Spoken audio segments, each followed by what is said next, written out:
preparing for a commercial banking portfolio manager interview? You've reached Candy Mentor, and this video is for you. We'll walk through 15 key questions you're likely to face. For each question, you'll see a sample answer, followed by the key points to cover. Subscribe, like, and share, and drop a topic request in the comments. Question 1. What does a commercial banking portfolio manager do?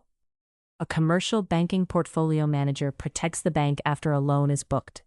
I monitor financial performance, covenant compliance, collateral, risk ratings, and industry developments across a portfolio of borrowers. I also support renewals, amendments, annual reviews, and new credit requests. The role balances client service with disciplined risk management, so I need to spot deterioration early, communicate clearly with relationship managers, and recommend actions that preserve both the relationship and the bank's capital. While answering, focus on portfolio monitoring, credit risk management, renewals, covenant tracking, client support, and collaboration with relationship managers, underwriters, credit officers, and operations teams. Question 2. Walk me through how you would evaluate the creditworthiness of a commercial borrower. I start with repayment capacity because cash flow is the primary source of repayment. I review revenue trends, margins, EBITDA, free cash flow, leverage, and fixed charge coverage over several years. Then I assess the balance sheet, collateral, liquidity, ownership support, management quality, and industry outlook. I also compare the borrower to peers and stress key assumptions. My conclusion should clearly state whether risk is acceptable, what structure mitigates it, and what monitoring is needed. Make sure to cover the 5 C's of credit: historical financial trends, cash flow repayment capacity, leverage, collateral, management quality, industry risk, and how you synthesize findings into a recommendation. Question 3. How do you calculate and interpret debt service coverage ratio? Debt service coverage ratio measures whether operating cash flow can cover required debt payments. A common formula is EBITDA, or adjusted cash flow, divided by scheduled principal and interest. If a borrower generates $2 million of cash flow and owes $1.5 million in debt service, DSCR is 1.33x. I do not look at the number in isolation. I normalize for owner distributions, one-time expenses, CapEx needs, seasonality, and whether coverage is improving or weakening. In your answer, talk about the formula, why DSCR matters, common adjustments to EBITDA or cash flow, acceptable thresholds, and how trends matter more than one isolated period. Question 4. What early warning signs would make you concerned about a borrower? The earliest warnings are often behavioral before they are financial. Late financial statements, delayed borrowing-based certificates, overdrafts, increasing revolver usage, or requests for covenant relief can signal stress. Financially, I watch declining margins, negative cash flow, rising leverage, aging receivables, inventory build, and missed projections. I also pay attention to management turnover, customer losses, supplier disputes, and industry pressure. The key is escalating early while there are still options to protect the bank. Be sure to mention both financial and non-financial indicators, including margin compression, liquidity pressure, covenant misses, slow reporting, borrowing base issues, management turnover, customer concentration, and payment behavior. Question 5. How would you handle a borrower that breaches a financial covenant? First, I would confirm the calculation and understand whether the breach is temporary, technical, or a sign of real deterioration.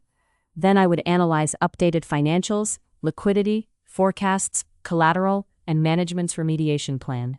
Depending on severity, the bank could issue a waiver, amend terms, increase pricing, add reporting, require equity support, or transfer the credit to workout. I would document the analysis carefully and coordinate with credit, legal, and the relationship manager. While answering, focus on fact gathering, materiality, root cause analysis, waiver versus amendment, updated projections, risk rating impact, communication with credit, and preserving legal rights. Question 6. What is the difference between a revolving line of credit and a term loan? A revolver supports short-term working capital needs, such as funding receivables and inventory. Borrowers draw, repay, and redraw within a limit, often subject to a borrowing base. A term loan funds longer-term assets or acquisitions and is repaid through scheduled amortization from operating cash flow. From a risk perspective, I monitor revolvers for usage patterns, collateral quality, and cleanup periods, while term loans require focus on cash flow durability, leverage, and long-term repayment capacity. Make sure to distinguish purpose, repayment source, amortization, collateral monitoring, borrowing-based mechanics, maturity profile, and how each product fits different working capital or investment needs. Question 7.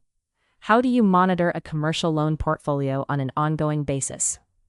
Ongoing monitoring is about turning information into timely action. I track financial reporting deadlines, spread statements, test covenants, review collateral, update risk ratings, and compare actual performance to projections. I also monitor industry news, payment behavior, line utilization, overdrafts, and exceptions. For weaker credits, I increase contact frequency and prepare action plans. A good portfolio manager does not wait for annual review season. They identify changes in risk as they emerge.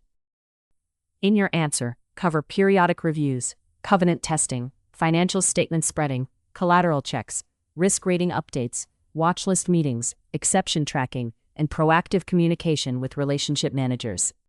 Question 8. What factors would influence your risk rating recommendation? My risk rating recommendation would reflect both probability of default and potential loss severity. I would evaluate cash flow coverage, leverage, liquidity, profitability trends, collateral value, covenant performance, management quality, and industry conditions. A borrower with declining EBITDA, high revolver reliance, and covenant pressure likely deserves downgrade consideration even before default occurs.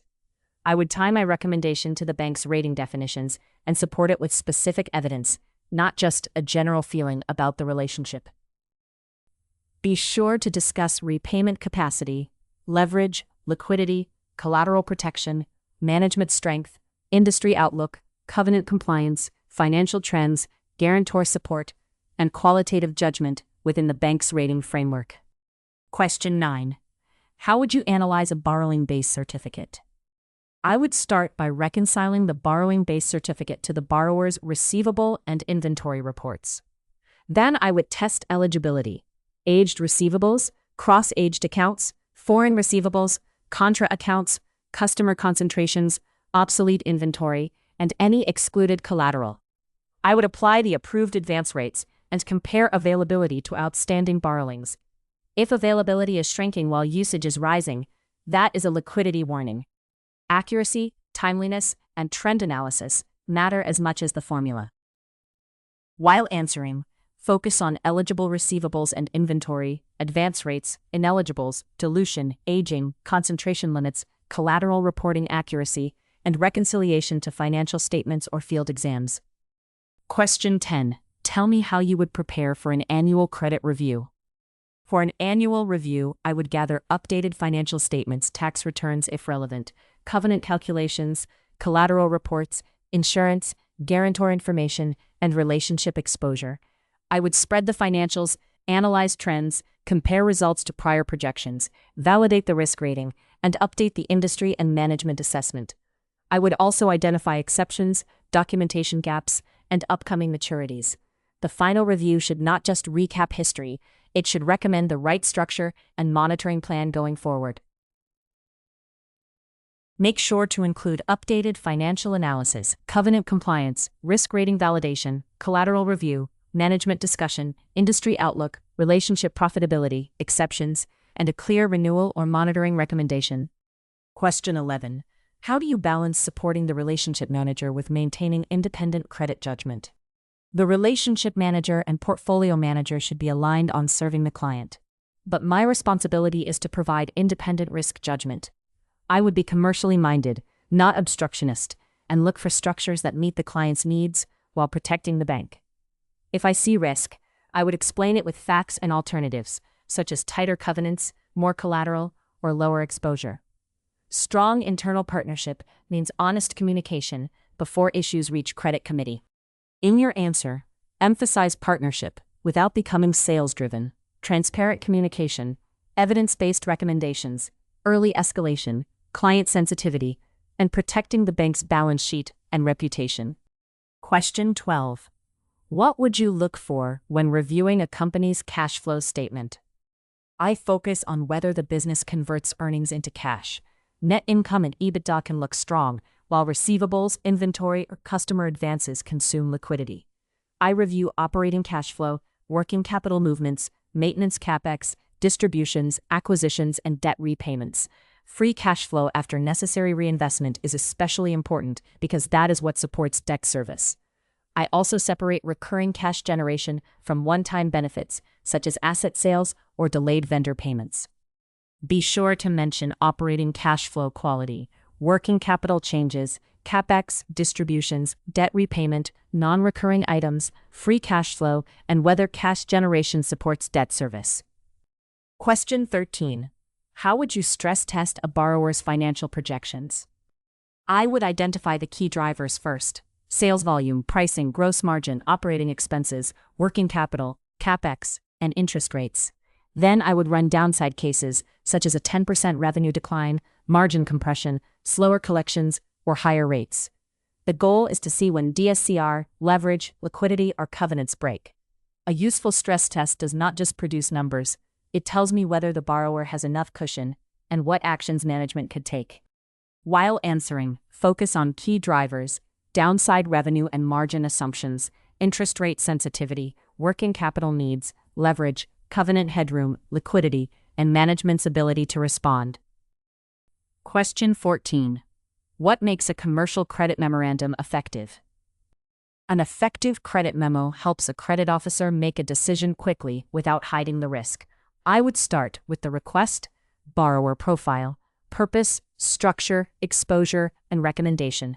Then I would present financial trends, cash flow, repayment capacity, collateral, management, industry outlook, and risk rating rationale. The strongest memos clearly state the key risks and the mitigants. They are concise, evidence-based, and transparent about assumptions, exceptions, and required approvals.